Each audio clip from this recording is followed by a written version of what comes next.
Let's go run Pure Sports, baby. We're live for a little UFC 309 action. Jones versus MIOCIC here. And I got my boy Dan with me to break this card down. Dan, what's up with you, my friend? How was the card last week? Was it a good card for you? No, it was not. I mean, DFS once again didn't go great. I think betting was fine. You asked me about for last week's card every week. I should probably just always have like my last week's stuff up so I can talk about it, but I can hardly remember it, man. I know that you locked what's the dude's name that smashed the cheap dude.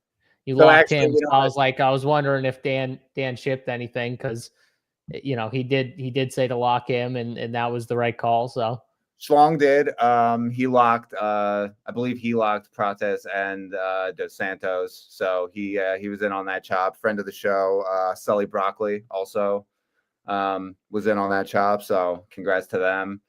Yeah, actually that wasn't a bad week. I was 1v1 off of that. I had DeRitter instead of Prates. I shouldn't have doubted. That fight was crazy, bro. Did you see at the end of the fight he grabbed his hands? They were lying. You didn't see that? So he got the sub, right? So he got the sub, and then they're both lying on their back after, right? Like completely exhausted, and you just see DeRitter's hands just grab dude's hands and just hold them, like almost like thank you God, like thank you God, I got this thing on you because that was a crazy fight. I was hand up. I was completely wrong. I was like, why are they putting this guy in the Apex? That was actually that was the perfect venue for that fight. That was a very Apex-like fight. Apex-like matchup. It was also the perfect matchup for him, in my opinion. Yeah, probably the best matchmaking on the card, honestly. Because you got at least a guy who could give him somewhat issues in his, world, pretty much. In his elite world, you gave him someone that, is also elite.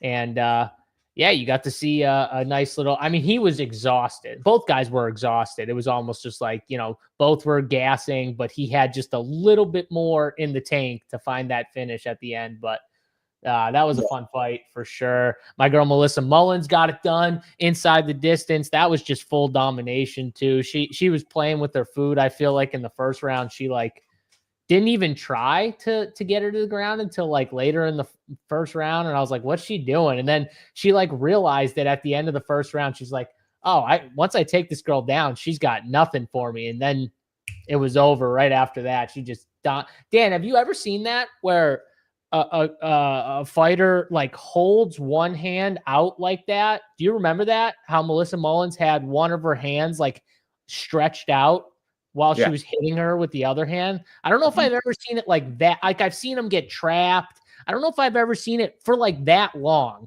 I've seen it happen for a short stretch, but I've never seen it get held out for that long. Yeah, I mean, we talked about it. Claudia Segula, not UFC worthy. They did not belong there. Her and Scroggin just warm bodies. We got a warm body on this card as well. Before we move on to this week, I also just want a victory lap. My mid-show switch to Charles Radke. Yeah, you did. You did mid-show switch on me to Charles Radke. You owned me there, that's for sure. I wasn't expecting it to happen like that, but that was pretty funny.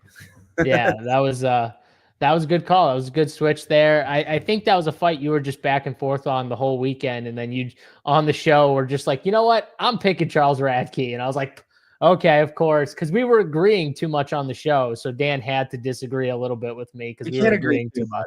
We can't agree. No one likes it when we agree that much, so I'm with you there. All right, let's get to this card here. Starting off in the women's division, Veronica Hardy and Eduardo Mora here. Mora is a dog, I think, still right now to Veronica Hardy. Yes. Oh, actually, this is basically a pick 'em now. That line has cratered. It was minus 130 yesterday, wasn't it? Minus 140.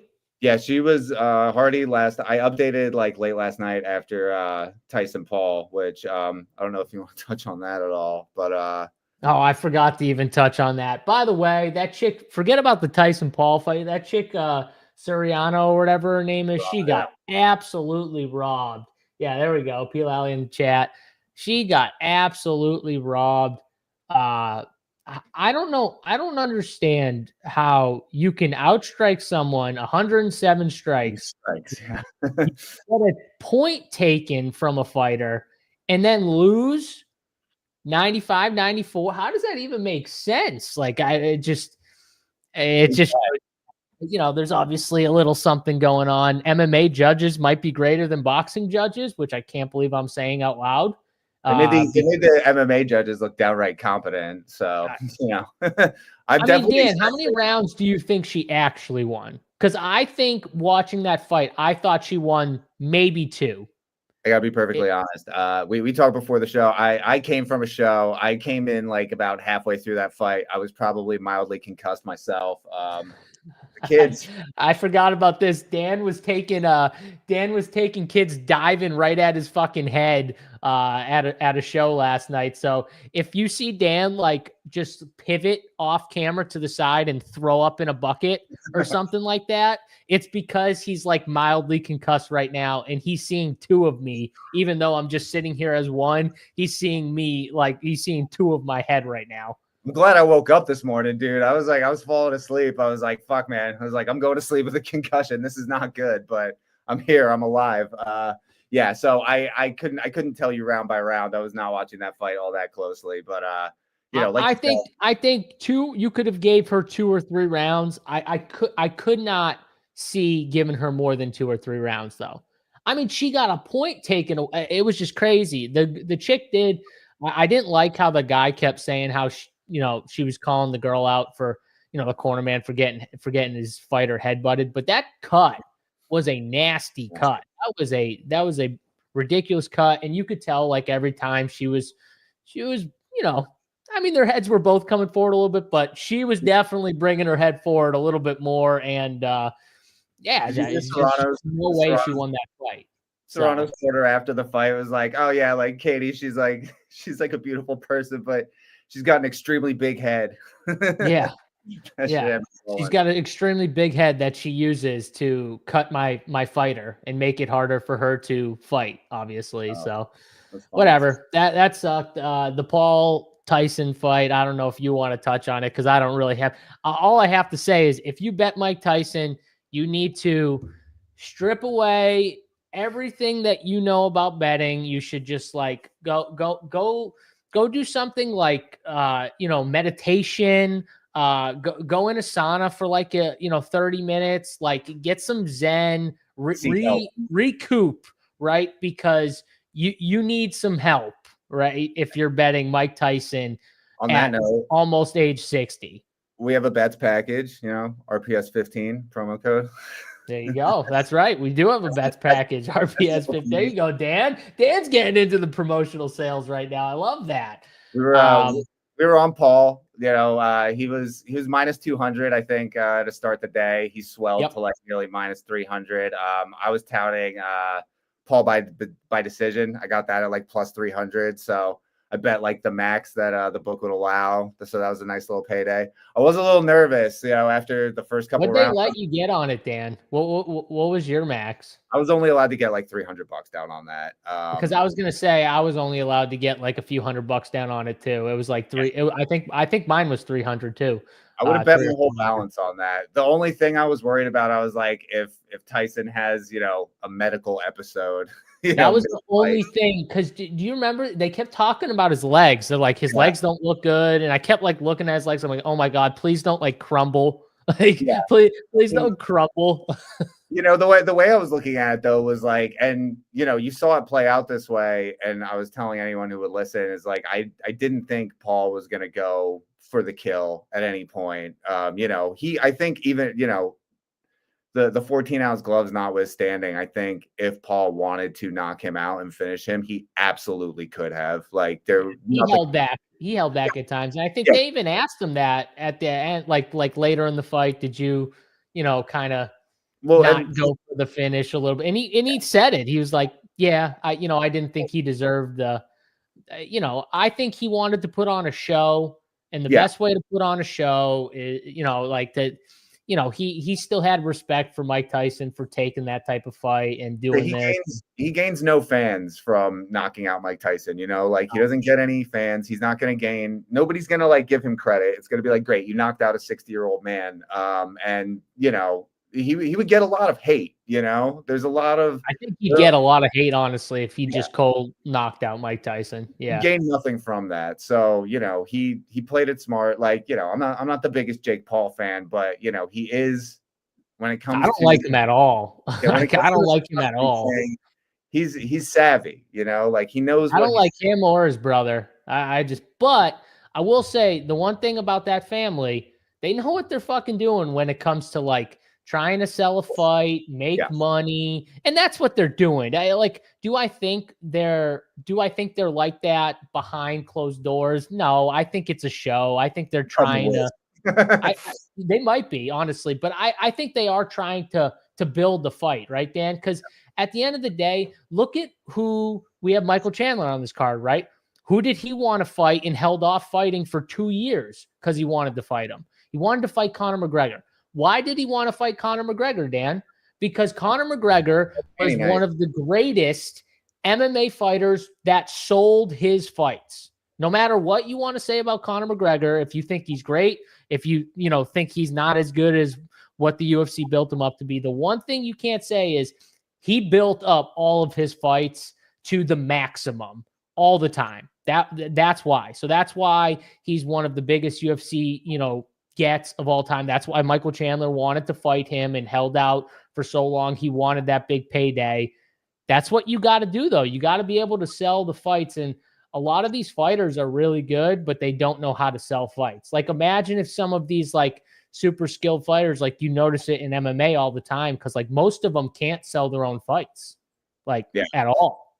Yeah, and I mean that's sort of, the UFC doesn't necessarily want like big personalities, right? It's like the draw is supposed to be the company, not the fighters themselves, because they want fighters who are like replaceable. They want to be able to use them as sort of like cogs. But we got people clamoring for for MMA talk. I feel you, Dustin. All right, we'll get to that. We'll get to the MMA talk. On that note, I find boxing to be quite boring. Like as I was watching, I was like, "Yo, someone throw a kick, grab a neck, do something." It's just we were trying to win money on it. You know what I mean? So like, if I put money on it, I'm gonna watch it. But it's not like I'm like, yeah, go. Like I'm with you. I find it kind of boring, but whatever. Let's go to this women's fight here. Hardy, Mora. You're right, Dan. On DraftKings Sportsbook, this line is pretty much a pick 'em or slight flip. Mora's minus 112 right now on DK Sportsbook, which is what I'm what I'll be looking at here. So, I'm on the Mora side. I think Hardy's a good fighter, but I do think at times she has struggled against some of these girls that might be a little bigger, a little stronger, that try and just bully her. And I think that's what Mora is going to try and do here. Now, I think Hardy is super smart. Her IQ, I feel like it goes to decision, even though Mora is someone who I think could get a finish. I respect Hardy enough to where, I think this goes the full 3 rounds. So, Dan, I like Mora. I think I'm going to bet her. I'll obviously bet her on the money line. I think she wins by decision, but I don't think a finish is crazy. I do think it goes to decision. What about you? Yeah, I agree. I'm also on Mora. One thing to note is Mora, this is her first fight up at flyweight. She's been fighting at strawweight, but she's been missing weight. So they're making her move up for this. It's, if you miss weight twice, they make you move up a class. And she at strawweight is a bit of a weight bully. That's kind of like her whole game. Very grappling heavy, but Veronica Hardy isn't exactly the biggest flyweight herself. So I think Mora will still have like a size and physicality advantage. She is taller. She will still have like a 2-inch reach advantage. Mora, she's got, like, if we're talking about DraftKings specifically, Hardy doesn't really interest me at all. She's going to be like 10% owned. So I don't mind sprinkling. I'll probably come in under that though. Like Mora has the much better style for DraftKings. It's very grappling heavy. It's extremely takedown heavy. last time out versus Denise Gomes, she attempted something ridiculous. She attempted 26 takedowns and she gassed, but you attempt 26 takedowns, you're gonna gas. So I'm on Mora. I think Mora is like the side to bet. The line movement says that as well. I think she could find a sub. Hardy isn't bad on the ground. Hardy is pretty skilled. She's much, much improved ever since she's gotten with Dan Hardy. Dan Hardy has basically been throwing every resource he has, which is a ton, at making Veronica the best she could possibly be. But I still think Mora is going to be probably just a little too much for her. So yeah. But to sum it up on DraftKings, like Veronica Hardy at like 8,700, that's a really tough sell for me, man. I think even in her most recent wins, she's super low volume. Like you said, she's smart, but like that doesn't really make for good scoring. She beat the shit out of Juliana Miller, took her down 4 times, controlled her for nearly 9 minutes. And, that was great for 92 points at 6,800. But, her following fights versus Horth and Aldridge, just like point fighty, pretty much all striking, scoring 59 and 51 in a win. Like that's not what you want, even if she was in the 6Ks, so 8,700, it's going to be extremely tough for me to get there, especially considering like this top range is very strong. Like we have some really big favorites with some really good inside the distance numbers. So Mora's going to be really popular, especially since this is basically now a pick 'em. She's pretty extreme value. She's going to be like probably around 30 something percent. We've talked about it before. Her ownership might get depressed because it's a woman's fight. People don't like targeting those. It's also the first fight of the night, which people just don't want to feel like they're dead to start the night. So people just avoid the first fight of the night, which is pretty silly. But yeah, I'm happy to get like pretty much around the field on Mora. Yeah, I mean, I like Mora. Before the line movement, I was like, I think she's got a good path anyways. And then now you're seeing the line kind of, like you said, crater and flip into a favorite. And I agree with you 100% from a DFS side. She was the better DFS play either way anyways, just with her style. So 7,500. I know it's a women's fight, but hey, I'm going to play. So I like these, I don't want to say like lower level, but like, I like these like style of women's fights because, Mora is just one of those girls, if she gets the takedowns and the control time, like that can score really well at 7,500, and honestly, she should be the 8K, fighter just with her style. So, and she's not. So I agree with you. I'm going to be over on Mora. Sounds like a little higher than you just because I'll probably be over the field on Mora. You said you're going to be at the field on Mora? Yeah, I mean, she's projecting to come in around like, mid, probably maybe even high 30s now with this, like now that she's, an extreme value. It's just going to be hard for me to get much higher than that just because, we've got a 13. She should be coming in like that though. Yeah, absolutely. I think it's warranted for sure. So I'm happy to come in, but there's other spots that I want to get to as well. So I don't know. All right. Do you have her getting the finish or do you have her by decision, Dan? I have her by decision, but I could totally see her locking up a sub, Me too. That's the path, either submission or decision. I've been going back and forth on I right now I'm leaning decision is probably the way I'll go, but it's definitely close.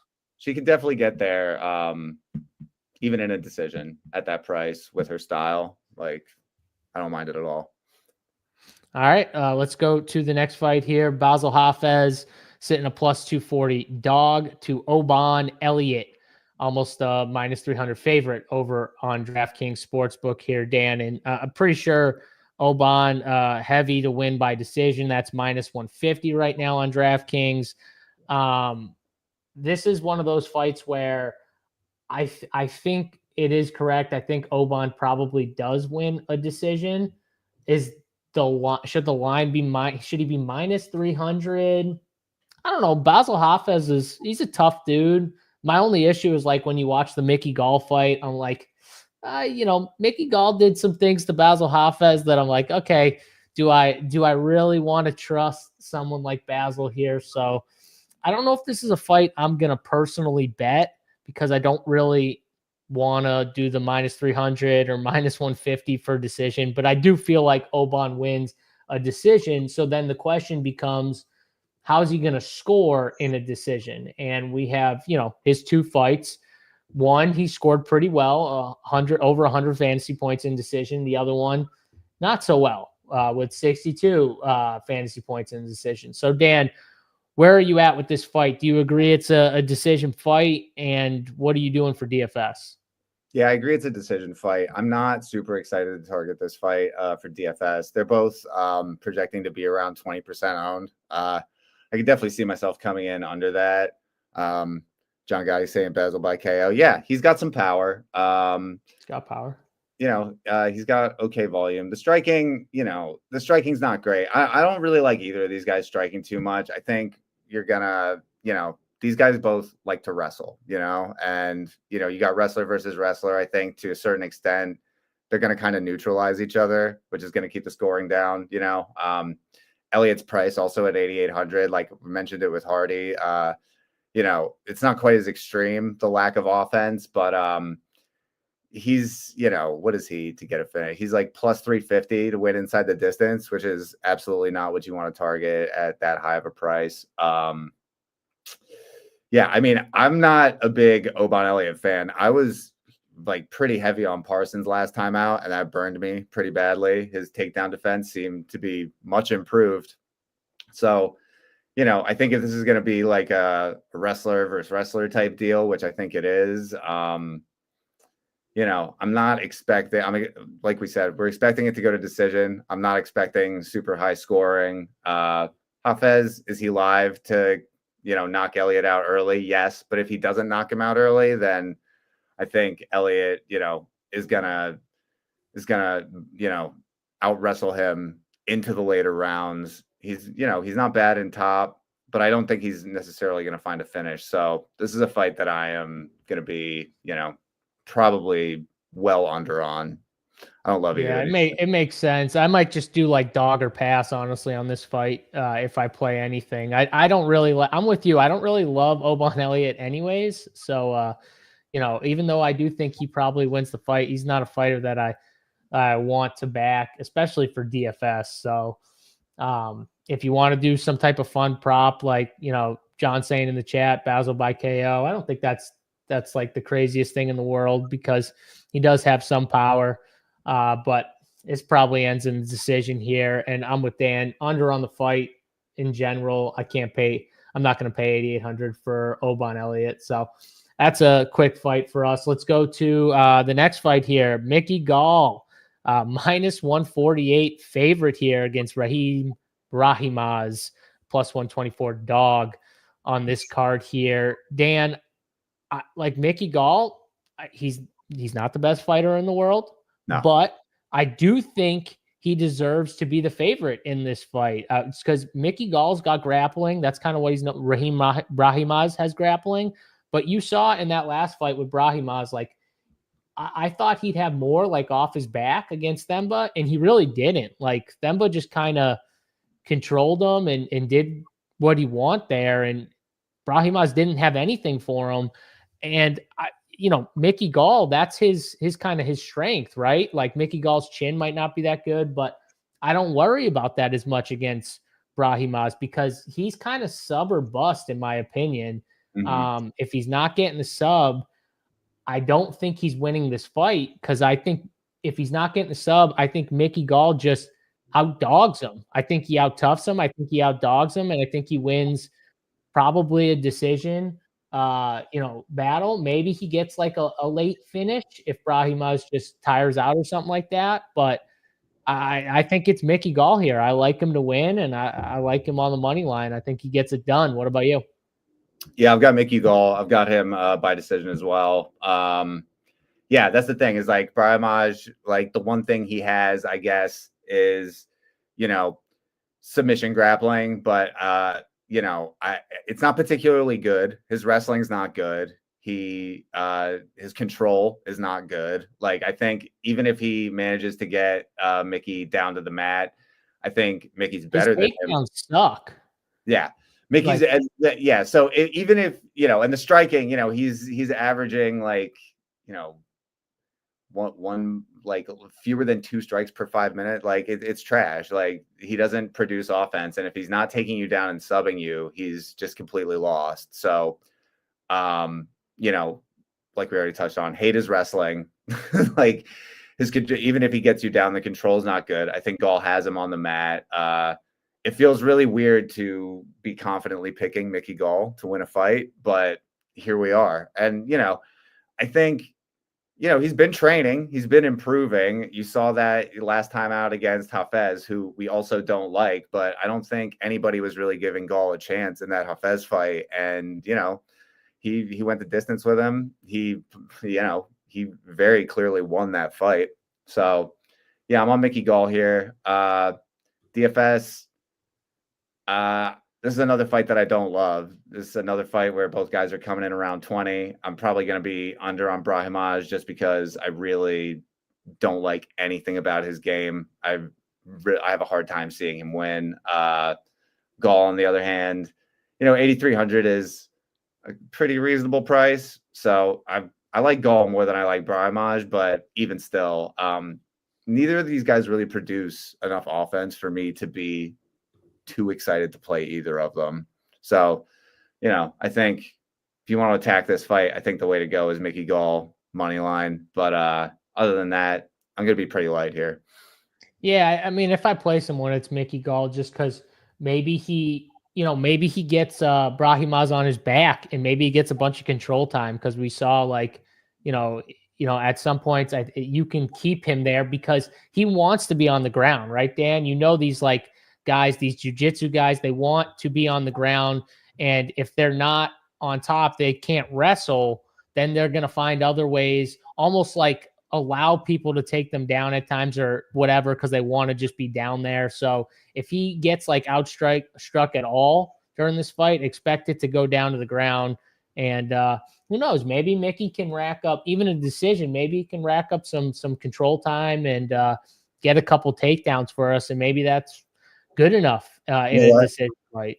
I also got to correct myself. I said Mickey Gull won that fight. He did not win the fight against Basil Hafez. Hafez actually won, but he took him to the limit. I know what you meant. Well, I thought you just meant he did a lot better than what we thought, but so I wasn't going to correct you on it. But I mean, I thought he had moments in that fight where, he was winning and I was heavy on the Fez, and it felt very bad. So that's my memory had me thinking oh, he lost. No, he won, but just blame it on the flying adults going at your head from yesterday. Just blame it on those adults just flying at your head.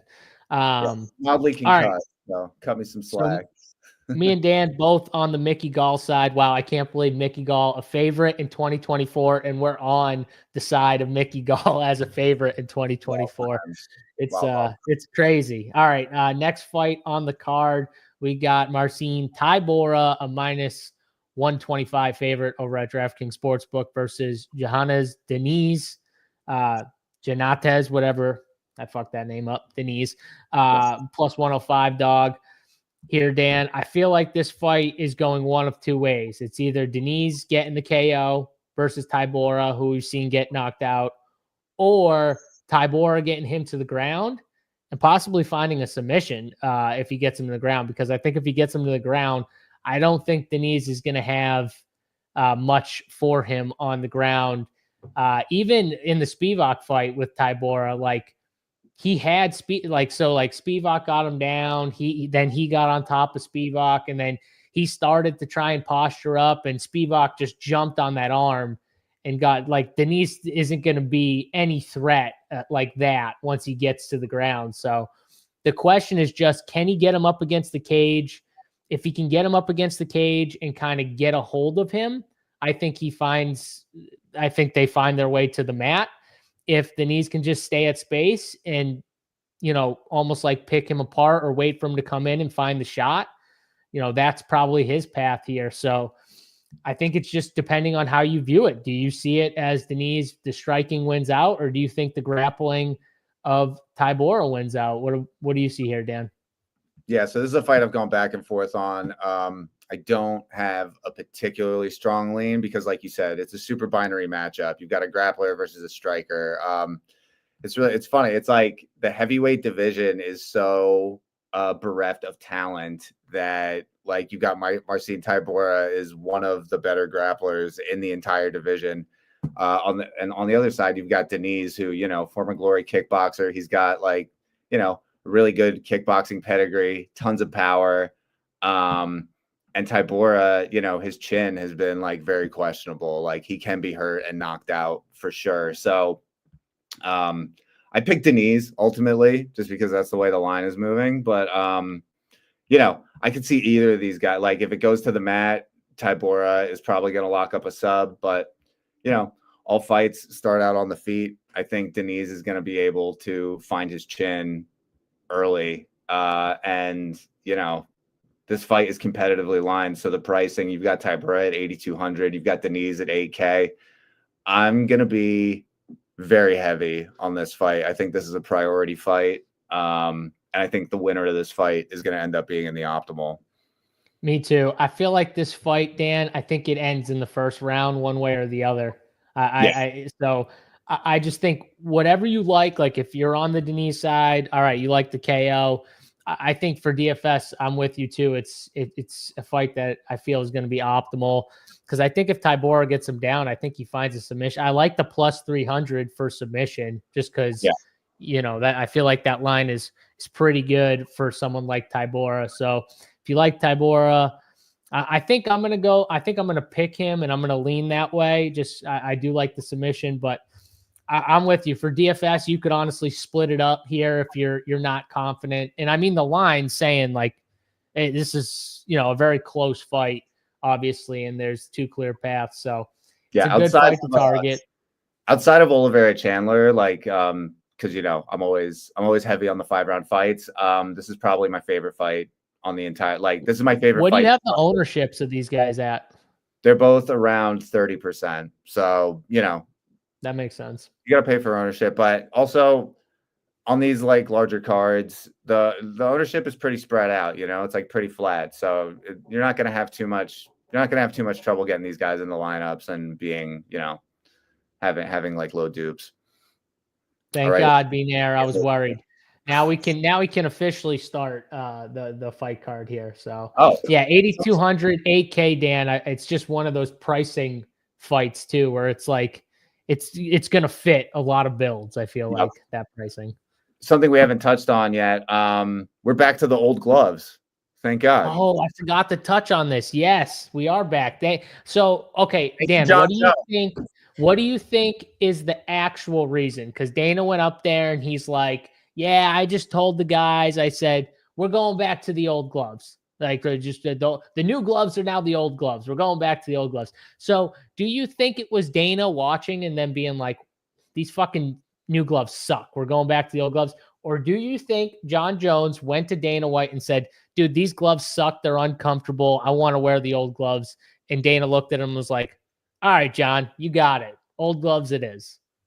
I think it's a little bit of both. I think, Dana is obviously plugged in, right? So he's most likely been hearing the criticism of the new gloves. He's been watching, he's been sitting ringside watching all these fights go to decision. But then I think, John coming to him and being like, I hate these gloves. I don't want to fight. Do it now, right, Dan? Yeah. Do it now. I think that was, and I also heard some theorizing that it was the New York Commission because New York is they're a little slow to adapt to things. They were one of the last places to even have MMA fights. So it might have even been the New York Commission saying, hey, we haven't approved these new gloves yet. You're going to have to use the old gloves. So, who knows what the truth is, but bottom line, the old gloves I think John complained. I think John complained to Dana and Dana was just like, he's John Jones.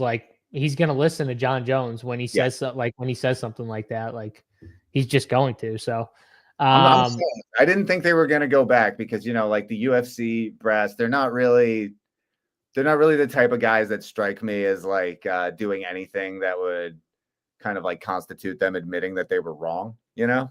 So but at the same time, you're right. Dana does not want, he wants exciting fights. If there's even a possibility that, like, I mean, he saw a bunch of decision fights. Like, if there's even a possibility that these new gloves are like, causing some things like that, then he wants to fix that too. Trust me. Like, he doesn't want decisions. He wants action. He wants, sick knockouts and stuff like that. So what Bean Air was saying though is, and I think, is it the next, we're going to talk about this fight soon, but Chris Weidman by eye poke. Is that what we're saying here? Is that the official pick? Can I bet Chris Weidman by eye poke? Does Bet Online have that prop? If anywhere has it, they would have it. But like over under 2 eye pokes for Chris Weidman. Over. Over. Yeah, I'm going over too. New gloves over.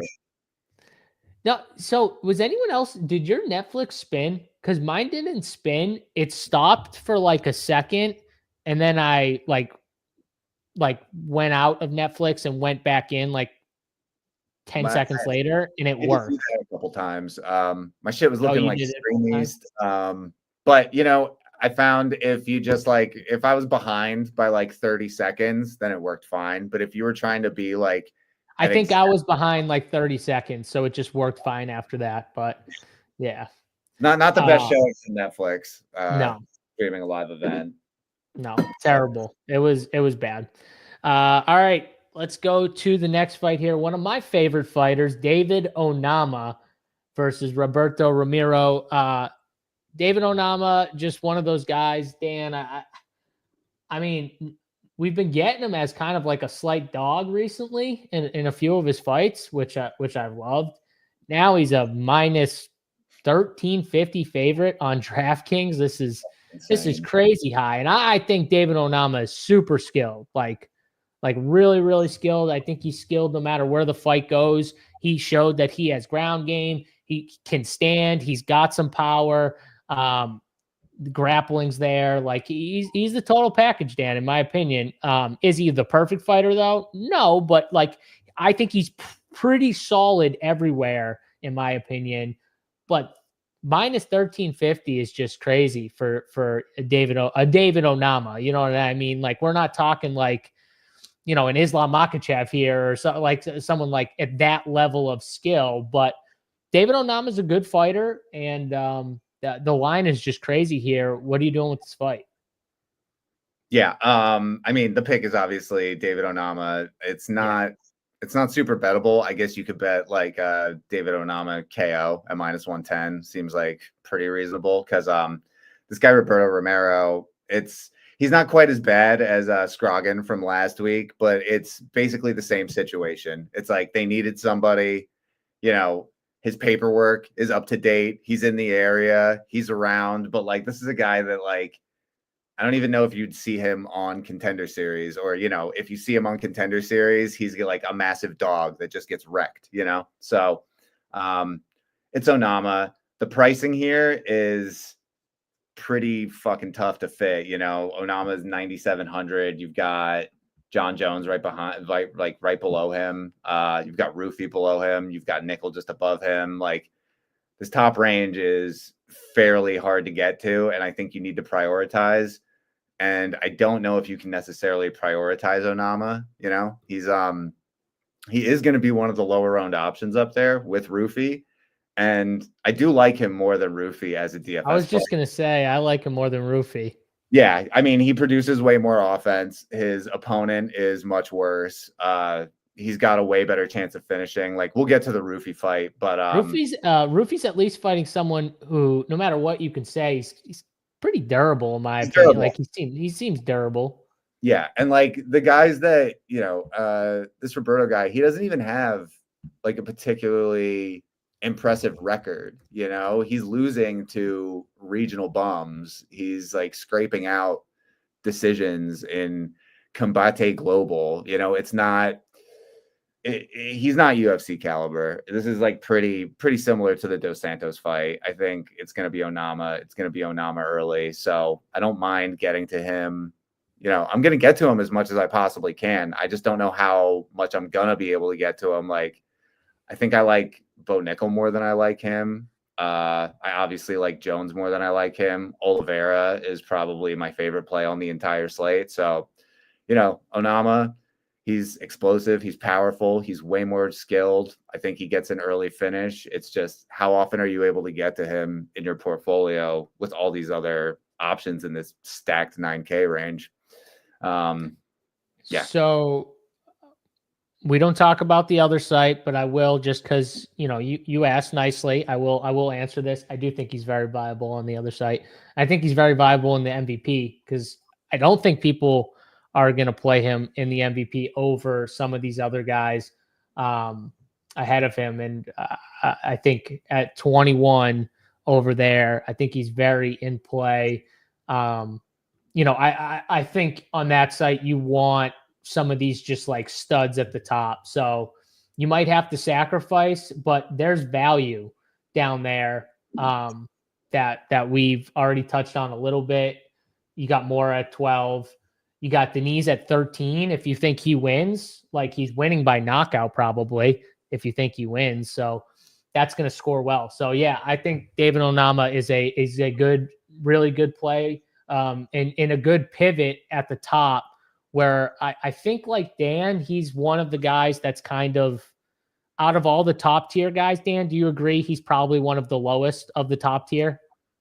Yeah, he'll definitely be one of the lower around like 25% as opposed to like Bo Nickel's going to be, mid to high 30s. I have Bo Nickel at 33%, but people, God, like 9,800 it's one of the higher tags, one of the highest tags you'll ever see. So think about this though, like David Onama, like he's finishing some good fighters. Like, yeah, he's going to decision with some really good fighters too, but like he's finished some good fighters as well. So like this guy has finishing upside. And I agree with you, Dan. I think if you bet it, you bet, a finish here. You either bet the KO number or you bet maybe submission. He does have grappling. Like he can grapple. He can find a submission. He's kind of like one of those guys. I would say the old gloves, knockout chops are back. yeah, you're probably right. It's probably the knockout shot here. So, but I'm just saying, I would bet him by finish is if you want to bet this fight. And for DFS, I agree with you. Good fight to target. Let's go to another fight here that I think will be a fun fight, at least for however long it lasts. And we got Jimmy Miller here plus 170 versus Damon Jackson minus 205 on DK Sportsbook. Was it last time out that Damon Jackson fought my boy Chepe? I think it was. I think that was his last fight. And he just got, it was last fight. Damon Jackson tried to put a pace on him and didn't realize that Chepe handles the dog fights better than just about anyone and was literally like throwing Damon Jackson around. Like Damon Jackson was like, would like have him in a body lock and then Chepe would just like take him and throw him to the side, like literally like toss dude. I think he got outstruck too. Significant strike stand were like 105 to like 5 in that fight. I don't know the exact number, so don't quote me, but it was something like that. Like Chepe he bullied him. He dominated him. Damon Jackson just, again, like he tried to do his thing and stay on top of him, but Chepe had grappling. He has wrestling. He could counter pretty much everything Damon Jackson did and honestly be better than him in most of those areas on top of the striking. So it was full domination. Now he gets someone at least who I think is more on the level with him, and he might have a little edge on now because Jimmy Miller, he's getting up there. You're going to break out the age model, so I don't want to go there. I will say, though, Jimmy Miller's last loss was to Bobby Green, and Bobby Green is very different from Damon Jackson. Jim Miller struggled with the speed of Bobby Green, right, Dan? Like he struggled with that jab, the speed of him. That's not Damon Jackson. Like that's not Damon Jackson and Bobby Green's games are very different. So do I think Jimmy Miller has a better shot against someone like Damon Jackson? Yeah, I do. But it does feel like a spot where Damon Jackson could just grapple, and just nonstop. And I don't think Jimmy Miller will give up though. Like Jimmy Miller can grapple. I don't think he's just going to give up. You know, if he's going 3 rounds with Bobby Green, just remember that fight. He got destroyed in that fight, Dan. I don't know how he lasted in that fight, but yeah. I think this fight goes to decision. I think it's a dog fight. I could see though one of these guys slipping up and getting caught. I don't think that'd be crazy, but yeah, I think I want to go with my boy Jimmy Miller, but I just feel like he might just get out grappled a little bit versus Damon Jackson. What about you?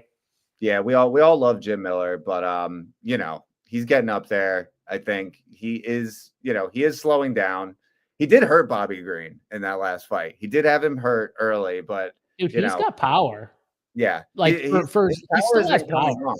Yeah, his striking has actually been getting better the older he gets. But you know, you've got grappler versus grappler here. I don't really rate Damon Jackson too much in the striking, but I think, you know, you take age, you take like wear and tear, you put that into account. I think Jackson will be able to sort of like out physical Miller, but at 8,600, I don't love the prospect of Jackson getting a finish because I don't think he's going to knock him out. You know, Jim Miller has proven to be very durable. And he's an elite level grappler who doesn't make mistakes and does not get caught in submissions, you know? So, well, I think Jackson is, you know, it's going to be a grappling heavy match. I think Jackson is ultimately going to prevail. You know, Jim, he's going to get takedowns. Jim just like accepts takedowns. You know, he'll pull you into his guard. It's kind of part of his game. I don't love this fight on DraftKings though. Again, like 8.6 isn't the most expensive, but once you start getting up into this price range, the options, especially like the finishing numbers start to get.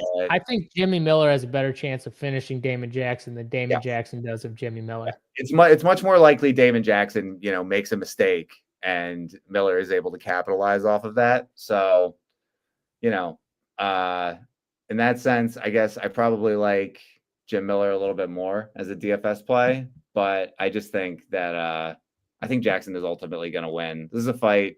You know, they're each projected to be around like 25% owned. I'm more than likely going to come in under that. I might even be heavier on Miller just like for salary relief reasons. I don't see myself getting to Jackson all that often, even though I think he does win. Yeah, I'm with you. I think Jim Miller's the better DFS play. Honestly, I think at the odds too, plus 450 by KO isn't crazy because we've seen Damon Jackson get hit, and we know Jimmy Miller at least has power. So, and like I said, I don't think Damon Jackson in a win finishes him. I think if he wins, it's probably by decision. So, to me, feels like Jim Miller's the better DFS play just overall. And I'll probably sprinkle a little bit on the KO just because Jim Miller's my fucking guy, and I love Jim Miller. Yeah, I mean, you know, Damon Jackson, he's last knocked out by Dan Ige, who, like, again, we love Dan Ige, but not really known as a power guy, not really like a knockout guy. He's more of like, but he's also a good fighter. I don't want to. Let's not say he's not a good fighter. He's a good fighter. No. All respect to Dan Ige. We love Dan Ige, but like, you know, power punching, not exactly his game. Right. He's like a decision guy. That's a good point. For sure. Okay, well, let's go back real quick because Jerome wanted us to hit on David Onama's ownership. Did you give? I don't know if you said his ownership. It's going to be somewhat lower. But Dan, what's his ownership looking like? I haven't projected in the mid-20s right now, but I can see that. I can see it getting squeezed just because he's right between Bo Nickel and John Jones, who I think are gonna, you know, attract a lot of ownership.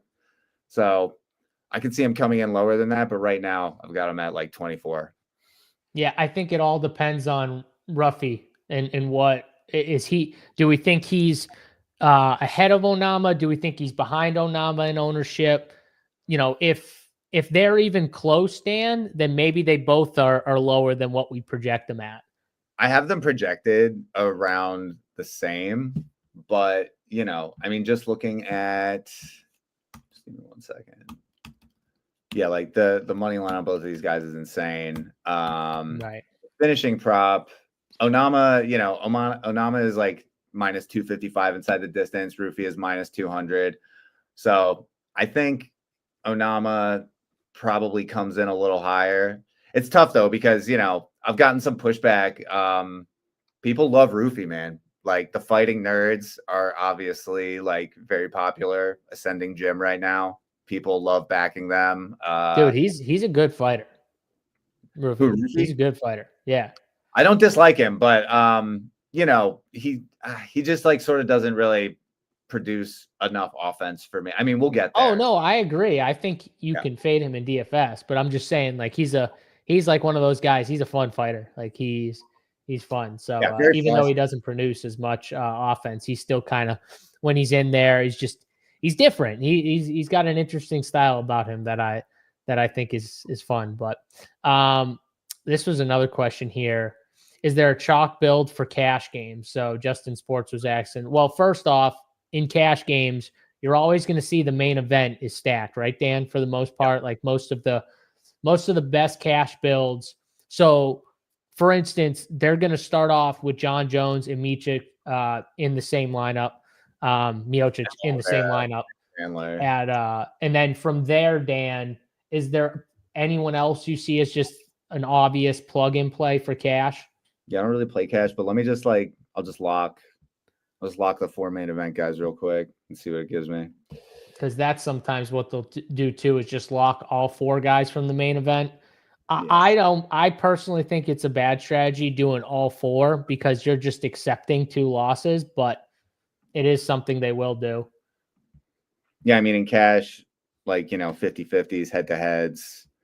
The way, I hear what you're saying is you're guaranteeing yourself 2 losses, but you're guaranteeing yourself 2 5-round wins. 2 5-round wins, exactly. I know what you mean. They're generally going to score much better. So, and if they both go 5 rounds somehow, even the losers could score okay in those scenarios. Exactly. So that's the idea behind it. So I just locked. I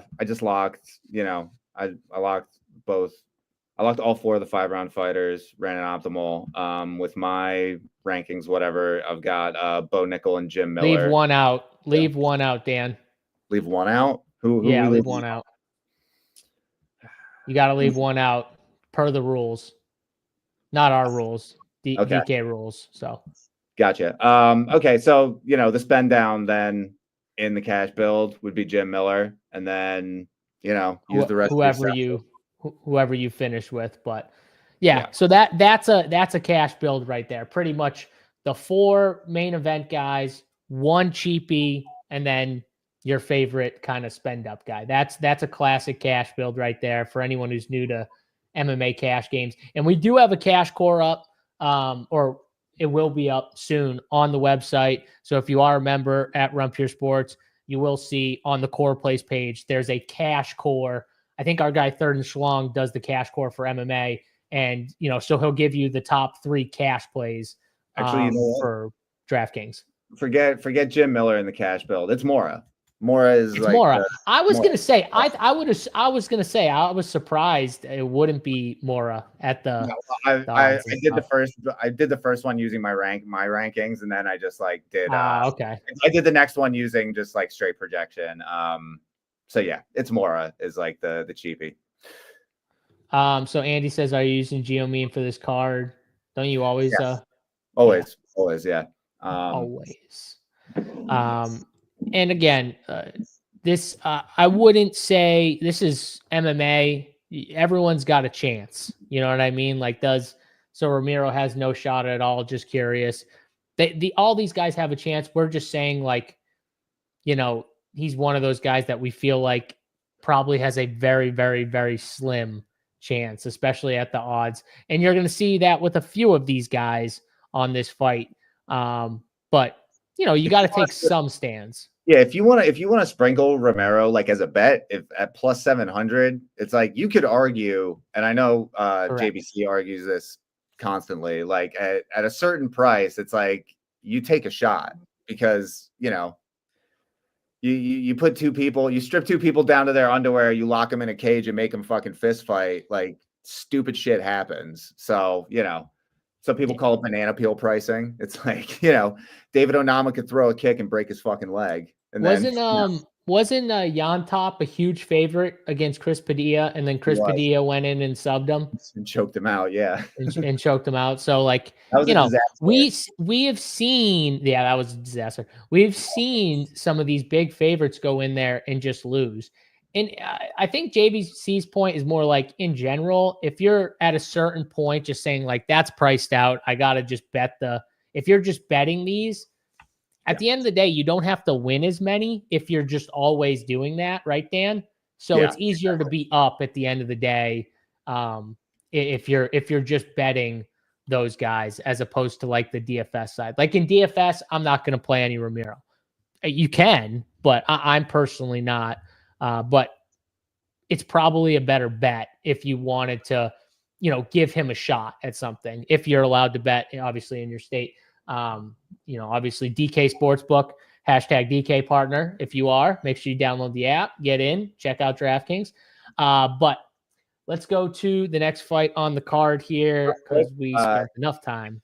Andy asked about Geomine, so I just like put in the number of entries that are in the main contest. It looks like nearly 33,000. So for that, I'd probably start out setting Geomine around like 29. But ideally, I would want probably most of them to be like 28 or under, I think. It's a good take, too. Switch back to the old gloves, reintroduce more live dogs and longer. Yeah, that's a good take. I could see that 100%. Especially for the guys that just want to go in there and say fuck it and just want to throw down, swing a little bit. So anything can happen there. Ask Marc-Andre Burial about that one. Got cold clocked. That's totally valid, but also just Romero in particular, like again, this is like a very similar situation to Scroggin. And like, while Onama doesn't quite have the pedigree of someone like Dos Santos, who we know is like an elite striker and has a very long track record, the talent gap is just extremely wide. It's like the Mullins. It's like the Mullins fight from last week too. Just a chick that shouldn't be in the ring or in the octagon with her at all. Yeah, the line here, you know, plus 700 for Romero. Also, it implies like a 12% chance of winning, and right. I think his chances of winning are actually. What was Dos Santos last week, Dan? It wasn't even that, right? No, Dos Santos. Here, I'll pull it up. Dos Santos was like minus 800, I believe. Yeah, it wasn't even as high as what Onama is. So that should tell you something for sure. All right, let's go to the next fight here, Dan. Eric Anders versus Chris Weidman here. The eye poke king minus 102. This line, you know, it's get close to just a straight pick 'em here. Anders still slight favorite, minus 118. Dan, this has like split decision written all over it. Like I might even bet just this fight goes to split decision. Like I feel like this is a split decision, and I think it's Chris Weidman because I think this is a wrestling match. Like I literally think you got two guys that are going to try and wrestle each other, and I'm going to take Chris Weidman in a wrestling match. That's just I'm going to do that. So I'm picking him. I like him at minus 102, and I think he wins a decision here, and I think we see a lot of wrestling. Now, do I think he's a great DFS play? Probably not, but I do think there's wrestling, and you know, could 80 fantasy points, 85, get it done at 7,700? Maybe. Like I would play him at 7,700 in DraftKings, probably over Anders, just because I think he wins. So I'm more on the Weidman side, but I think Jim Miller has higher upside. I think even someone like, I don't like Hafez, but like I do think he's got like the KO. I do think he has power to like get a KO. You know, like I don't think Weidman has that type of upside, but I do think he could get us 80 85 in a win. So, he's probably the play over Anders. What about you? Yeah, this isn't a fight I'm super excited to play on DraftKings, but I agree that Weidman is like the side that I would lean towards more on DraftKings just because, the price, 7,700. Wow, he is one of the more expensive dogs, so that kind of makes me less interested, but Eric Anders is just not good. He's super inconsistent. You never know what you're going to get with him, but it's mostly bad. His last time out was not against it was against Jamie Pickett. He got knocked down by Jamie Pickett. Yeah, he did. He got fucking knocked down by Jamie Pickett. And I think Eric Anders is bad. Jamie Pickett fucking sucks. One of the worst fighters I've ever seen in my life. Eric Anders is also out here. He's taking grappling matches. He's losing. So I think, if this gets to the ground, that's advantage. It's advantage Weidman. Weidman is definitely, on a downslope, getting towards the absolute valley of his career. But, I don't necessarily believe in home cooking when it comes to the judging, but, when it comes to the booking, they know what they're doing here. I think this is a really good chance to be Weidman's last fight. And so, he's a fan favorite. The promotion is giving him someone in Eric Anders that they believe, he can reasonably beat. And, the line is moving that way. I believe he was a bigger dog earlier in the week, but now he's he opened at a 1+165 dog. He's now the favorite. So, you've got line value there similar to Mora. I like Mora more, because low level women's fight, I think more opportunity for scoring than we're going to have here. But I like Weidman. I'm not going to go crazy on it. DFS wise, 24%. I think that's about right. Anders, he's going to be around 20%. I'm probably coming in under on that. Could he land a knockout on, old Chris Weidman? Sure. But it's not something I'm going to invest heavily in. 7-1 for the split, Chris Weidman split. So if you like 7-1, I do think I agree with you. I don't know about home cooking, but I definitely think they gave him a somewhat, in their minds, favorable matchup where he, can be competitive and have a chance to win. And the line is definitely indicating it's moving in that direction. So we're both on the Weidman side. Let's go to the next fight here, Dan, where we've got Jonathan Martinez versus Marcus McGee here. McGee, a -135 favorite. So I think both these fighters are really good fighters, but here's just my initial, just right when I saw this fight and the line and everything, I'm like, are we getting a little value because Jonathan Martinez went and lost the fight to Jose Aldo in Jose Aldo's home, place. And, was he a little starstruck? Maybe. Did he come out slow? Yes. I think he was a little shocked at how fast Jose Aldo was just in general. I think the speed, when you watch that fight, Dan, watch them both throw a 1-2. There's a massive speed advantage when Jose Aldo throws a 1-2 to Jonathan Martinez. And Jonathan Martinez is no slouch on the feet, at all. He's no slouch at all on the feet. And Jose Aldo, he lost a boxing match to Jose Aldo. Are we knocking? Are we dinging him for that? Jonathan Martinez is a really, really good fighter. And I feel like I'm getting a little, buyback on someone like him who, lost to someone who we shouldn't really be dinging him for. And I'm taking the dog. I'm going to take a shot on Jonathan Martinez. I do think that Marcus McGee might be a little more skilled in a few areas than someone like Martinez, but Martinez has got good takedown defense. And on the feet, I don't think McGee has the same type of speed advantage that Jose Aldo did. I don't think he's got the same advantage that we're going to see. And I think Jonathan Martinez is going to show a different side. Now, I don't know what's going on with he opened his own gym. Dan, is that what happened with Jonathan Martinez? Did he leave his training or something like that? I heard that. So I don't know anything about that.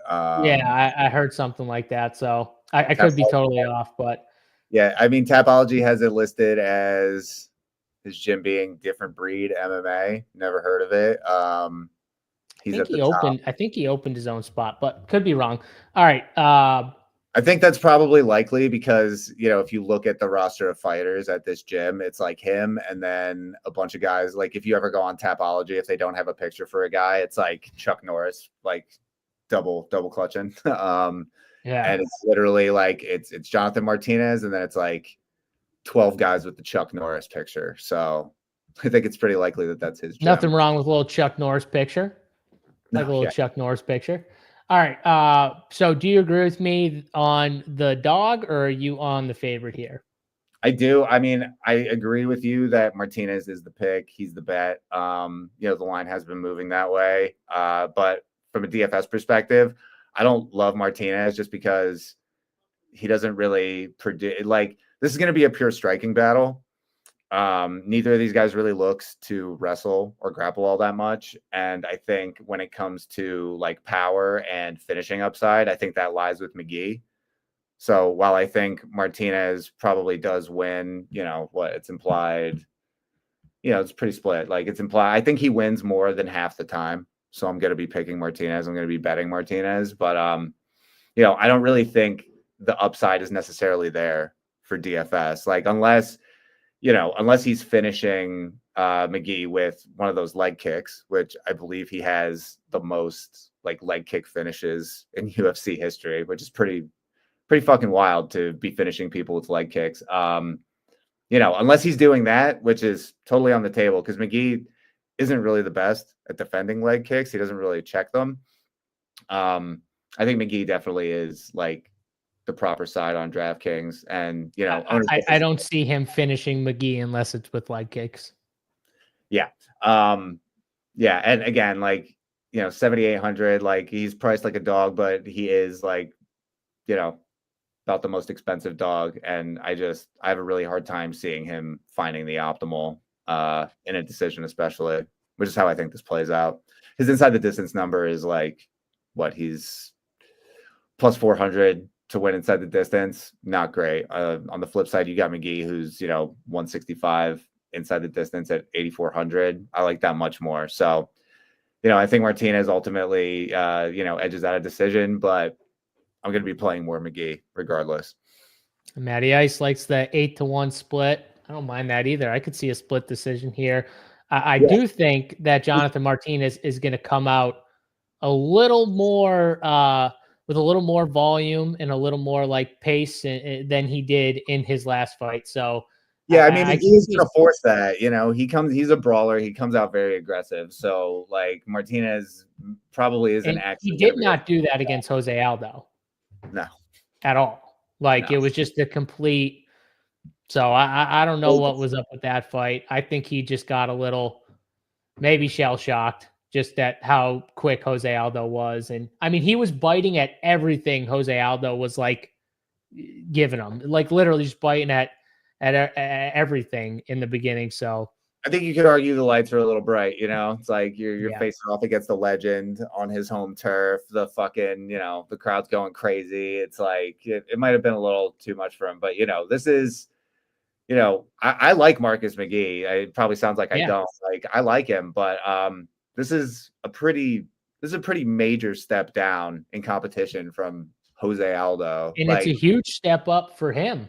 Yeah, like I was just going to touch on that. You look at McGee's resume, Journey Newsom, JP Buys, Gaston Bolaños, like these are cans, that's the only way I could put it. So especially when you pull up who Jonathan Martinez has fought and you're like, okay, well, there's a little different. These are different for sure. So Vince Morales, Cub Swanson, Said Nurmagomedov, Adrian Yanez, Jose Aldo. It's a totally different stratosphere of competition. Yep. Agree. All right. Should be a interesting fight. At least I do think that I don't think Marcus McGee is getting like destroyed either. I think this is a close decision. So the line isn't, I don't think the line is just like way off. I just prefer taking the dog when I think it should be a legit pick 'em, and I'm getting a little plus money on Jonathan Martinez here. So yeah, it's really just a matter of I think McGee is a bit overvalued in this spot, and Martinez is getting dinged a little too much for losing to Jose Aldo. So yeah. But I could see it going either way. And again, I think McGee is the much better DraftKings play. All right, let's go to the next fight here. Mauricio Ruffy versus James Yontop here. Ruffy, a minus 1,000 favorite over at DK Sportsbook. Yontop plus 650. And Dan, I know you kind of like Yontop just in general, or at least think he's durable enough, maybe can last, and maybe get this to a decision. Is I think your path where he's probably not going to win the decision, but he's at least durable enough to maybe get there. So talk about this fight, and if you are saying Yontop decision, are you kind of lower on this fight in general? So I actually I went out on a limb and I picked Yontop inside the distance. The simple fact, Ruffy's gotten hurt before. Like, he can be hurt. I think he can be knocked out. He has been knocked out. Yontop has not. Like, Yontop produces more offense. Last time out, Yontop went to a split decision against Slava Claus, who is, a highly credentialed, highly skilled kickboxer with a ton of power. And he hung with him, the striking was very even. Obviously, split decision kind of speaks to that. I just think this line is insanely wide. I think, it's, he's getting the fighting nerds bump. He's got an exciting style. He's very flashy. But his first fight, well, let's go to his Contender Series fight where, he wasn't really putting up striking numbers. It was a pretty even fight against this Mago Medaliev character who, not too good himself. You could argue that was going to that could have gone either way until he, eventually found the finish in round 3. And then I think he's also getting a little too much credit for knocking out Jamie Malarkey, which, at this point, a stiff breeze could knock out Jamie Malarkey. Like, that guy has no chin whatsoever. So I just think Ruffy is massively overvalued here, especially considering, he doesn't produce a whole ton of offense. He doesn't wrestle. He doesn't grapple. This is going to be a pure kickboxing match or just a pure boxing match. And, Yontop at 6,600, when you've got so many heavy favorites and with great inside the distance numbers that you're going to want to pay up for, Yontop at 13% at plus, almost 600 is kind of a no-brainer bet and sort of a no-brainer get over the field spot for me in DFS.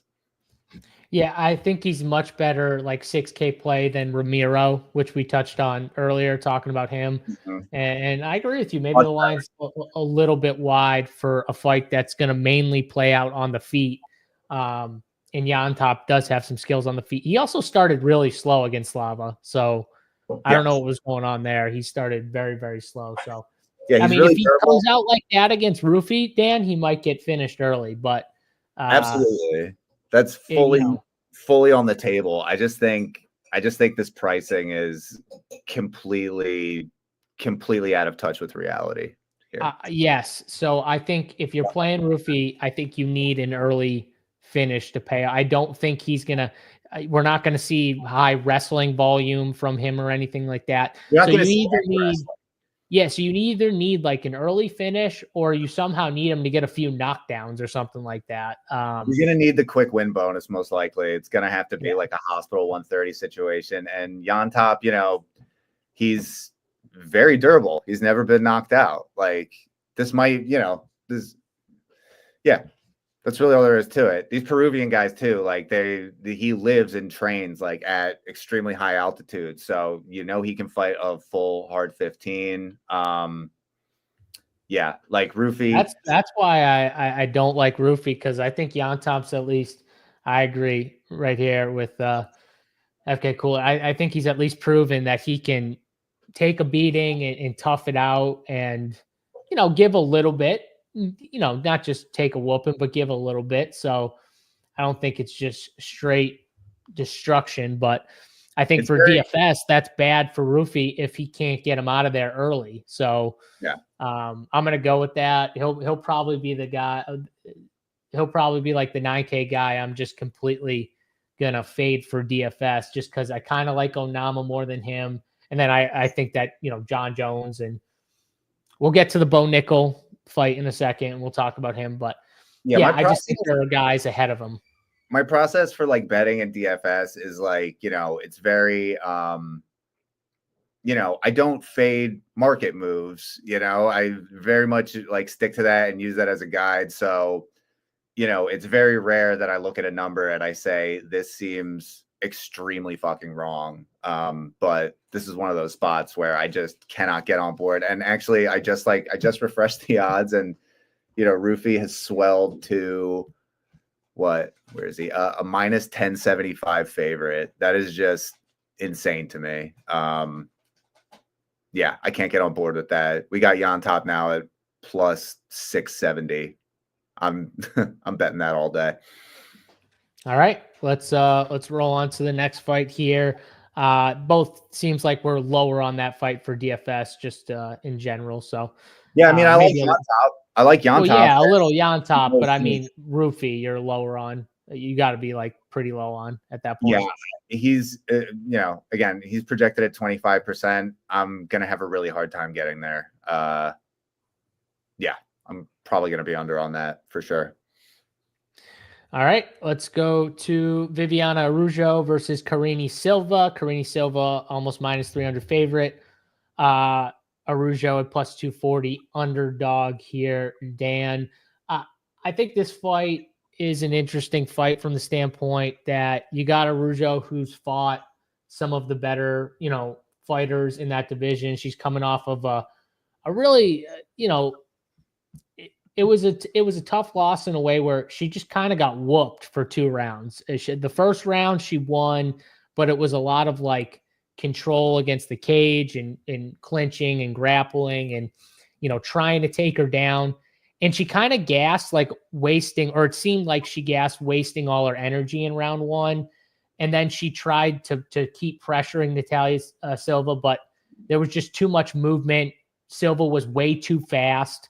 Like, I don't think Karine Silva's as fast and as dynamic of a kicker or a puncher. I mean, at one point, Viviana Araujo, Natalia Silva, like, buckled both her knees with with the right, just like a right hook. It was kind of like a wild, like, left right, and she caught her with the right, just like clean, and you just saw both her knees collapse, and then she went and like hugged her knees, trying to hold on for dear life. But she got pieced up by Natalia Silva. Now, I do feel like, though, from a betting side, I kind of like the dog here just because I think plus 240 is a decent, you know, a decent money to kind of take a shot on the dog here. Karine Silva's definitely a little more dangerous. I think she's like the better DFS play because even if Araujo like tries to get her down, she's got to be careful because Karine Silva's got grappling, and, you know, she's got that type of like submission upside that is going to give Araujo problems. So I think this fight, unless it's Karine Silva getting her to the ground, I think it's going to take place more on the feet here. So I think it's a closer fight. It's probably a 29-28 decision or a split decision. And I'll take a shot on Araujo for the bet, for the betting side. From the DFS side, though, I don't really love either's upside.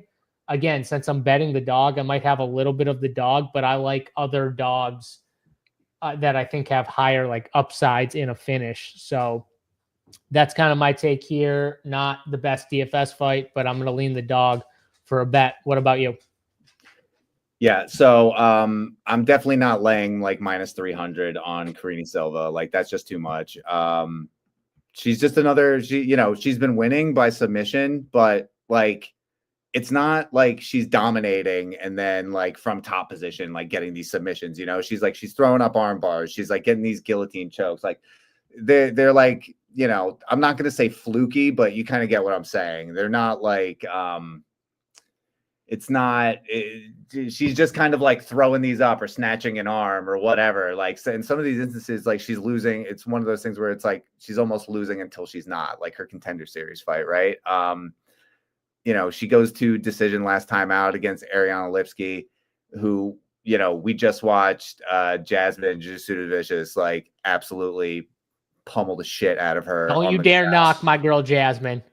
No, I like Jazz a lot. That's what I'm saying is like Karine Silva is not on that level and they're pricing her as if she is. So, yes, you know, we'll bust out the age model. Our guy like in here. What's the average age on this card? 38. Yeah. Dan loves this card. It's an old card. He loves it. This is a, I wouldn't say I love it. I was going to say like, this is a big weekend in combat sports. If you're a fan of elder abuse, you know, like it's fucking crazy that some of these people are able to do. I mean, like all credit to the people who fight like beyond their mid 30s. Like I went to that show last night and got stage dive on, and I did not want to get out of fucking bed this morning, and I'm 36 years old. So, you know, all credit to them. You're mid 30s, Dan. That's mid 30s. You're good. You fall in that category. I feel like shit today. I got this knot on the back of my head. But yeah, I mean, Viviani, 13% owned, 7K flat. I don't hate getting over that, honestly, because if she goes in a competitive, you know, in a competitive decision where she is going to be forced to grapple and wrestle, because that's what Silva's going to want to do. Like, I could see her in a win finding the optimal, even in a decision. Like, it's pretty thin, but at this ownership, at this price, I think you got to mix her in. Silva, on the other hand, this is, you know, a female fight, 9,200. She's going to be 20% owned. That does feel like a little bit high to me, because I'm not really sold on her. You know, she's only implied like 32% to win inside the distance, 17% in round one. Like, it's not what I'm looking to pay 9,200 for, especially. I was gonna say, do you think she can finish? Even if you think she finds a finish, do you think it's in round one? Because if you don't, then I think she's not worth that price tag. Not really, because like, you know, Araujo, like one of my biggest knocks on her is like her cardio is like pretty poor. So she's, you know, likely to slow down towards the end of the fight. But, you know, round 2 submission could get you there. Round 3 submission, you know, you're probably shit out of luck. So I'm not gonna be going out of my way to target Silva. I think she's fine. Like, if I get to her at ownership, I'm not gonna try to mush her too much, you know. I'll be fine, but I don't see myself getting to her too often. Binair's calling it. That's how I'm feeling this morning, man. Like it says, I don't know. There was stage diving at Taylor Swift concerts. Yeah, Dan, where are you going here? What concerts are you at? I don't know who that is. Yeah, right. Daniels, I think so. There's a lot of gloves being left in the cage. Well, there might need to be if it's some tough scenes, but I mean, like Weidman, I think Weidman is probably going to leave the gloves in there. I could see Araujo leaving the gloves in there. I think Stipe is probably, like, I don't know if he's going to leave the gloves, but who's Stipe going to come back and fight? No, but I mean, there's no way he's fighting again. This has got to be it for Stipe. I guess unless he like dominated and wanted to go fight. I don't know. Like he's not. That's not happening. So, all right. 3 more fights left on the card here. Bo Nickel and Paul Craig. Bo Nickel a minus 1,200 favorite, another massive favorite here. And Paul Craig, you know, sitting plus 750. Now, Dan, the interesting part about this fight is, so Bo Nickel is minus 150 by KO TKO. Over, like, you know, the submission at plus 175. We all know Paul Craig, and we all know where he's dangerous, right? He's very hittable, but if it goes to the ground, like, Paul Craig's going to always have a chance on the ground, no matter who you are. Like, Paul Craig's got that style. So I think Bo Nickel's going to want to strike here. I think he's going to want to show off the striking a little bit, and I think he could find a KO. My question is, do you think this could last a round and a half? Because something's telling me that this could be a weird fight where it lasts over a round and a half. No. You don't think so? No, I think Bo wastes him Like early. this has quick win bonus written all over it, man. Craig's chin is gone. I think he is going to try to show off his striking.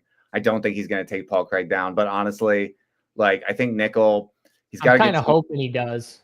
I think even if it goes to the mat, and like it's certainly not going to be Craig taking Nickel down. Like we know what Nickel's wrestling pedigree is, one of the best college wrestlers of all time.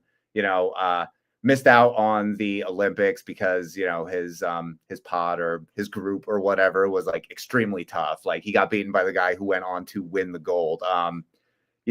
His wrestling is elite. If Craig pulls guard here, he's in for a world of shit. Could he throw up a sub?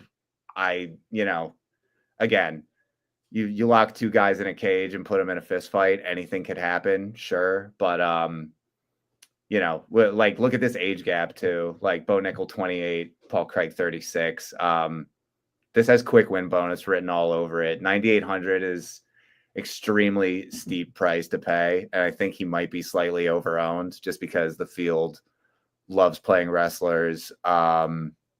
This is kind of my I think he's going to strike with them, but I could see this happening where he takes him down and he's a little careful just because that's where Craig's tricky, right? Is in the beginning of the fight, they're, not as sweaty, it's easier to kind of try and lock something up. And I also do think if he gets in trouble, he's going to try and pull guard like Paul Craig, unless he just gets flatlined. Like if he gets even a little bit in trouble, he's going to. Because they always revert back to that, Dan. They can't help it. Like you always revert back to what your strengths are, no matter who you're fighting. Even if they tell you not to. If he pulls guard and pulls Bo Nickel down on top of him, he is completely fucked. Like the difference in like physicality here is like this is a joke. Like, we've talked about these huge favorites so far at the card and how we think these lines might be a little wide. I think this is fully warranted. I think Nickel just fucking beats the shit out of him. Yep. All right.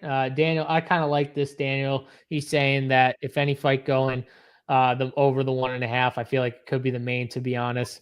That's probably better over 1.5 out of these two fights. I do agree with you. So good take from Daniels. Let's go to the next. Oh, what are you doing for DFS? Are you just going to be over on Bo, I assume? Yeah, I don't know if I'm going to be able to get it over just because, like, again, I haven't projected mid-30s. I think he comes in over better that. Question, Bo or John Jones? Man, that's tough. I mean, John is 300 less. I think you got one lineup, Bo or John Jones? John Jones. Okay, you got one lineup, Bo or David Onama? Bo. We know Ruffy over. Okay, so you got Bo over Ruffy, obviously. I think those are all the 9. Oh, we're getting to Charles Oliveira now, but Charles Oliveira or Bo? I mean, like Charles Oliveira is 800, like cheaper, so it's gonna be. I'm gonna have more Charles Oliveira for sure. There we go. All right, there we go. Let's go to that fight here. Charles Oliveira. This is my favorite fight. I can't wait to see Charles Oliveira fight here. But Oliveira, Michael Chandler. Oliveira minus 258 favorite, and I feel like the line just keeps going up every time I look down at my my DraftKings app. So minus 258 for Charles Oliveira.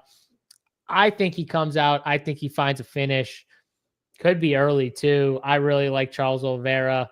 I think the under's in play. We know at some point though, like Michael Chandler, unless he finds something weird, like he's gonna get a little tired at some point, and I know Charles Oliveira is definitely pissed about the decision last time out. And, I don't think he's going to want to leave it to the judges, even though I don't think he has anything to scoff at. He lost the fight to Arman Saruki, and he had a sick guillotine, which I don't think, Dan, do you think there's maybe Islam would fight his way out of it? But I don't know if there's anyone else that could get out of that Charles Oliveira guillotine the way he had it.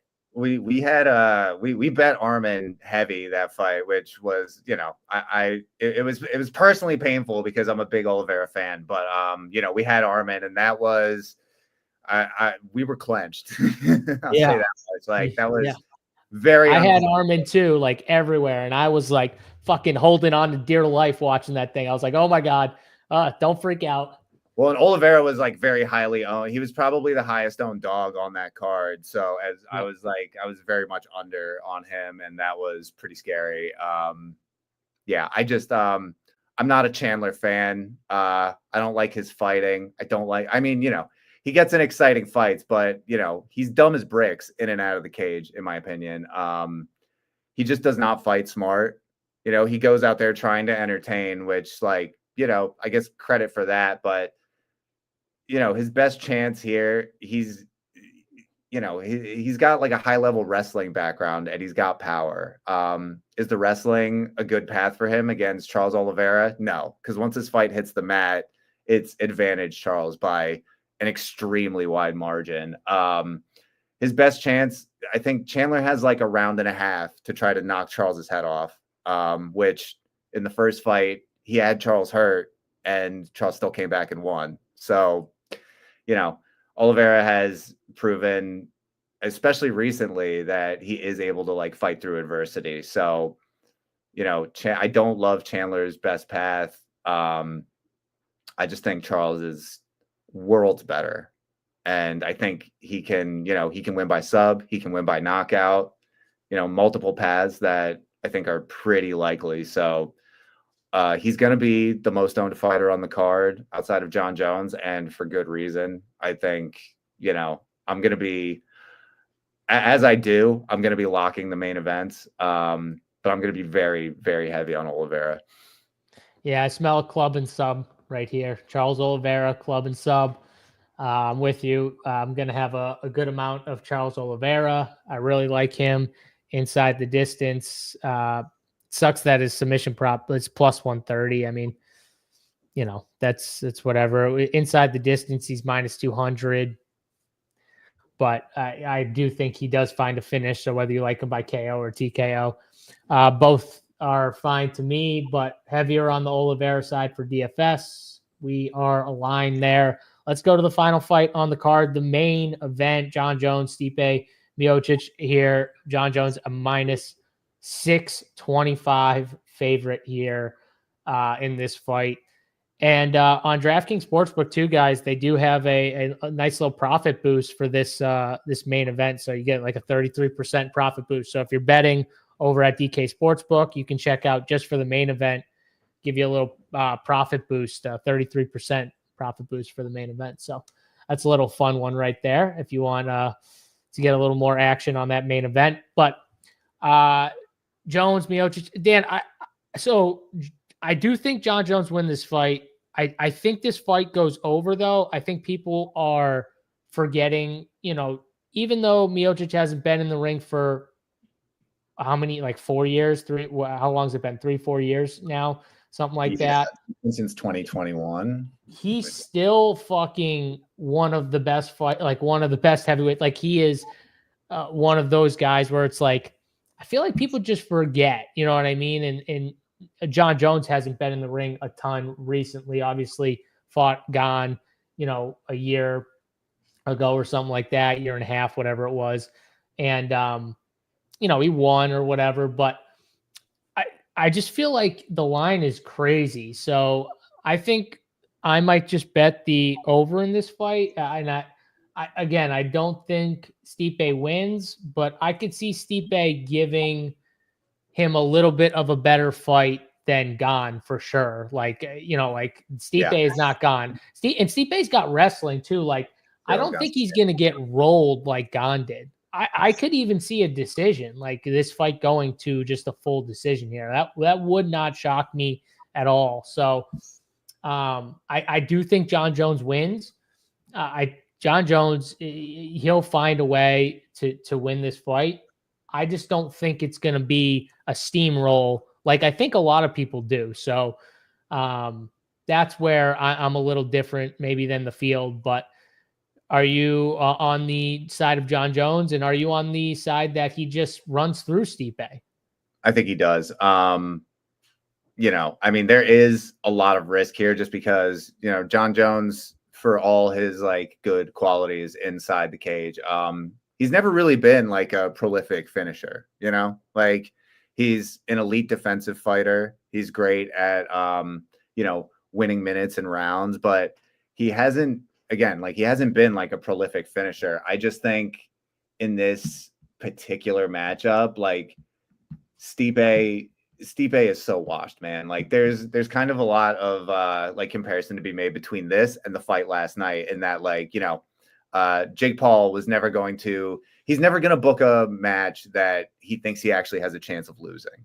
You know, he chooses a extremely washed Mike Tyson to put himself over, in the same way that Jon Jones is now, you know, targeting this, you know, he moves up to heavyweight to avoid a rematch with Dominic Reyes, who arguably he lost to a light heavyweight. Then he comes up and he fights Cyril Gane, who has no wrestling or grappling, and just immediately submits him hilariously. And now he wants, you know, he doesn't want to fight Tom Aspinall, which I understand, because, you know, he has nothing to gain from that, because Tom Aspinall, you know, as much as like people who watch and follow the sport know who he is, and, you know, recognize that he's probably right now like one of the best, if not the best heavyweight in the world, like your casual fan, the type of person who doesn't watch the fight night cards and hardly even tunes into the pay-per-views anymore, like they will be buying pay-per-views to watch Jon Jones and Stipe Miocic because they know the names. But I don't think that this is even remotely competitive. Stipe, you know, his last few fights, he know, especially the one against Ngannou, like he clearly, you know, he had good boxing, good speed, like in his prime, but like in the pocket, whatnot, he clearly lost a step though, and you could see it. And then he got, you know, brutally knocked out, which, you know, residuals from that, that's years ago. So I'm not saying that that's gonna like play too big of a factor, but, you know, the chin. Again, though, that's not Jon Jones' game. Exactly. Like Jon Jones is not like one of those guys. He's not like the finisher. Like I know, and again, everyone just saw him the last fight he had, where he just kind of ran through Gane, who, you know, he just saw. Again, Jon Jones is a smart fighter. Like if he sees a hole in someone's game, he's going to attack that hole, right, Dan? Like he's going to try and pick on that hole. And he saw a hole in Gane's game, and he went right for it. And that's why it was over quick. But like, that's not what he normally does. And I just don't think you're giving Stipe enough credit for how good he is and has been. I don't know if there's that. I just don't know if there's that clear type of obvious hole like he saw in Gane's game, where he's just going to run right through him in a round and a half, or even 2 rounds. The thing is like Stipe's best chance is sort of getting on the inside and boxing with Jon on the inside. Like he's not going to out wrestle him. He's not going to out grapple him. So like what Stipe needs to do is he needs to get inside and he needs to try to knock Jon out. Jon is, again, an elite defensive fighter. And I think Stipe, you know, 42 years old, the chin is very fucking questionable at this point. Like we know he can be knocked out. And even though Jones isn't a prolific finisher and hasn't historically been one, he still has enough power to find the finish. You know, he's minus 300 to win inside the distance. I think if Stipe tries to get inside with Jon, like it's not going to go well for him. And, you know, to compare it again to last night's fight, like we talked about earlier, it's like Jake Paul has nothing to gain by knocking out a 60-year-old Mike Tyson, but the inverse of that is Jon Jones, you know, especially in his own mind, because he keeps talking like legacy, like this fight is for my legacy, etc. Like knocking out Stipe Miocic does a whole lot for his legacy. Like a boring decision win doesn't really do much. It's like, okay, you went 5 rounds with a fucking 42-year-old Stipe Miocic, but yes, but wait a second. Everyone views Stipe as like one of the GOATs. So it's a legacy fight that I don't think if Jon Jones goes 5 rounds with Stipe, everyone's going to be like, wow, you went 5 rounds with Stipe Miocic. Like, you suck. Like, you're terrible. Like, maybe Tom Aspinall will say that, maybe Tom Aspinall will be like, you couldn't even finish a 42-year-old Stipe. Like, maybe he'll say it, but I don't think that's going to be like the head. I think it's going to be like two of the greatest of all time went in the cage and collided, and it was a, it was a close decision battle or whatever, like, or John Jones won an easy decision. Yeah. What I'm saying though is that like Jones has much more to gain legacy wise by just going out there and running through MIOCIC. So while that's not ever really been his game, he is capable of it. And I think he's going to, at the very least, try to do that. All right. Fair enough. So John Jones, you have him inside the distance. You got him winning inside the distance.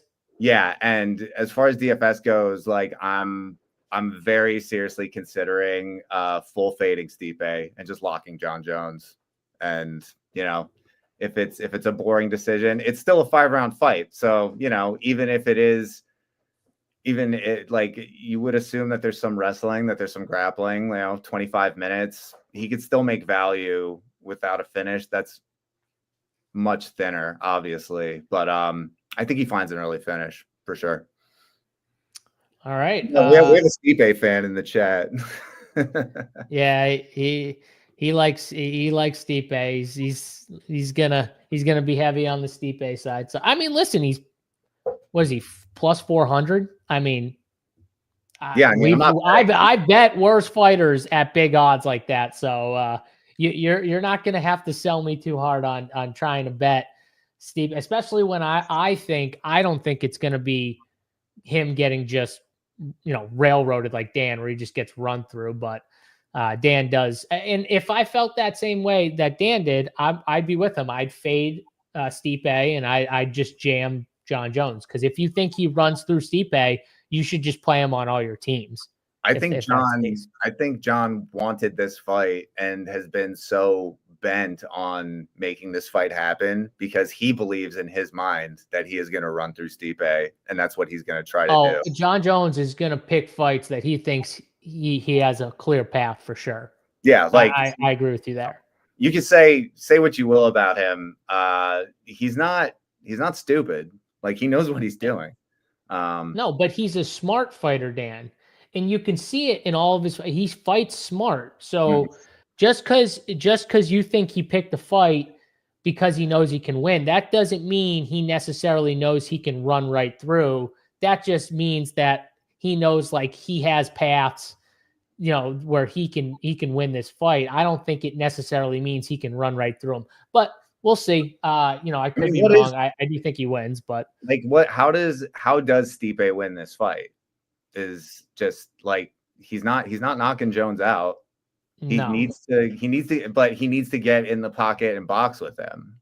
Right. Because he's not going to just out grapple him. I agree with you there. I mean, like, I think Stipe's wrestling is better than you're giving it credit for, but he's probably not going to out wrestle John Jones, right? So he's going to have to get inside and like you said, box with him pretty much and win those striking exchanges, which I don't think happens, but you never know if someone catches them. I think that this fight goes a little longer than you, though. So, you can play either side of this fight. I get what Dan's doing, though. You can fade it.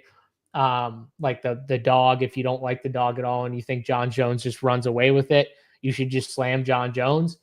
If you think Stipe's got even a chance, then you should be playing some Stipe at 6,700, though. So, Dan, let's do our favorite bets and then we'll get out of here. Do you have a favorite bet for the people? Yeah, I like Mora. First fight of the night. Gave my favorite bet. That's my favorite bet too. Let's see here. Since I don't want to give the same bet as you, and let's go with. I'm gonna go with let's go David Onama by a KO. I'm with you. Let's go David Onama by KO. Gets it done there. All right. That's going to do it, guys, for the entire fight card. Hope you enjoy the fights tonight. RPS 15% off the promo code. Check us out over at Rumpier Sports, MMA, NFL. We got it all for you. We got the Morning Wood Show tomorrow. Might be a different time. Might be 9 a.m., not 10 a.m. tomorrow. We'll see, but we'll obviously tweet it out.